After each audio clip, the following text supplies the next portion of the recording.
इसमें न सिर्फ हैरत अंगेज नशोनुमा होती है, बल्कि बहुत से लोगों के लिए ये नई तवानाई का वक्त भी होता है। असल में हमल के इस दौर को अक्सर गोल्डन पीरियड भी कहते हैं, क्योंकि जो पहले 3 महीनों की थकान और मतली होती है ना, वो अक्सर खत्म हो जाती है और लोग खुद को काफ़ी बेहतर, ज़्यादा तवानाई बख्श और आरामदेह महसूस करने लगते हैं। अच्छा, तो ये दूसरा समाही होता कब से कब तक है? बहुत सीधा सा है। ये हमिल के 14वें हफ्ते से शुरू होता है और 27वें हफ्ते के आखिर तक चलता है। तो आज की हमारी सारी बातचीत इसी टाइम फ्रेम के इर्द गिर्द घूमेगी। तो चलें अब सबसे दिलचस्प हिस्से की तरफ आते हैं, यानी इस कहानी के असल हीरो की तरफ। देखते हैं कि इन अहम हफ्तों में बच्चे की नशोनमा कितनी तेजी से और कितनी हैरत अंगेज तरीके से होती है। इसकी ग्रोथ का पैमाना देखकर तो आप हैरान रह जाएंगे। जब ये ट्राइमेस्टर शुरू होता है तो बच्चा यानी फीटस सिर्फ 3 इंच का होता है, सिर्फ 3 इंच। और जब ये खत्म होता है तो वो तकरीबन 12 इंच यानी 1 फुट लंबा हो चुका होता है ना ये एक नाकाबिले यकीन तब्दीली।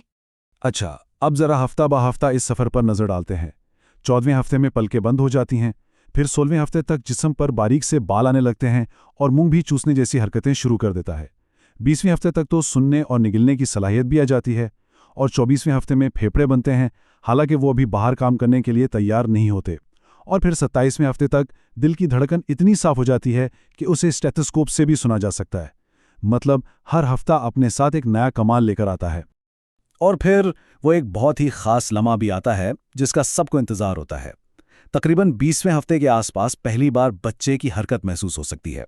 लोग ऐसे अक्सर एक हल्की सी फड़फड़ाहट या फिल्टरिंग की तरह बयान करते हैं। ये वो तजुर्बा है जो वाकई इस ताल्लुक को बहुत गहरा और हकीकी बना देता है। तो बच्चे की नशोनुमा तो हो ही रही है, लेकिन साथ ही साथ जिस्म में भी बहुत सी तब्दीली आ रही होती हैं।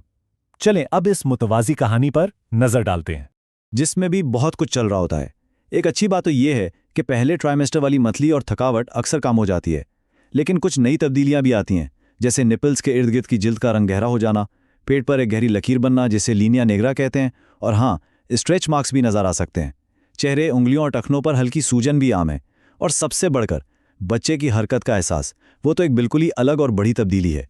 इस पूरे सफ़र में मेडिकल चेकअप्स की अपनी एक खास अहमियत है। तो अब देखते हैं कि दूसरे सहमाही में कौन से अहम तिब्बी संगे मील आते हैं।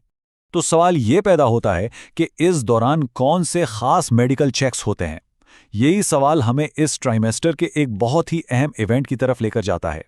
जी हाँ, इससे माही का एक मरकजी और सबसे बड़ा इवेंट है मिड प्रेगनेंसी अल्ट्रासाउंड। ये सिर्फ एक मेडिकल टेस्ट नहीं है, बल्कि ये वालिदैन के लिए पहली बार अपने बच्चे को स्क्रीन पर देखने का एक बहुत ही जज्बाती और यादगार मौका भी होता है। तो जब अल्ट्रासाउंड होता है तो डॉक्टर क्या क्या चीज़ें देखते हैं? पहला तो ये कि वो बच्चे की हरकत को गौर से देखते हैं। फिर दिल की धड़कन मॉनिटर की जाती है, बच्चे का साइज नापा जाता है ताकि ये पता चले कि ग्रोथ ठीक हो रही है या नहीं। और हाँ, कभी कभी इसी दौरान बच्चे की जिन्स भी नजर आ जाती है। चलें अब जबकि हम इस सहमाही के इख्तिताम की तरफ बढ़ रहे हैं, तो एक नज़र डालते हैं कि हमने क्या सीखा और एक बहुत ज़रूरी मशवरे पर बात करते हैं। और ये बात सबसे ज़्यादा अहम है। प्लीज़ हमेशा याद रखें कि अगर कोई भी सवाल जहन में आए या किसी भी चीज़ को लेकर कोई परेशानी हो, चाहे वो कितने ही मामूली क्यों ना लगे, अपने हेल्थ केयर प्रोवाइडर से बात करना बहुत बहुत ज़रूरी है। उनसे खुलकर बात करना ही सबसे बेहतर है। तो ये था दूसरा तिमाही तब्दीली और नशोनुमा का एक वाकई नाकाबिले यकीन दौर। लेकिन जैसे ही ये बाब खत्म होता है, एक नया सवाल सामने आ खड़ा होता है कि आखिरी यानी तीसरे तिमाही में क्या कुछ होने वाला है।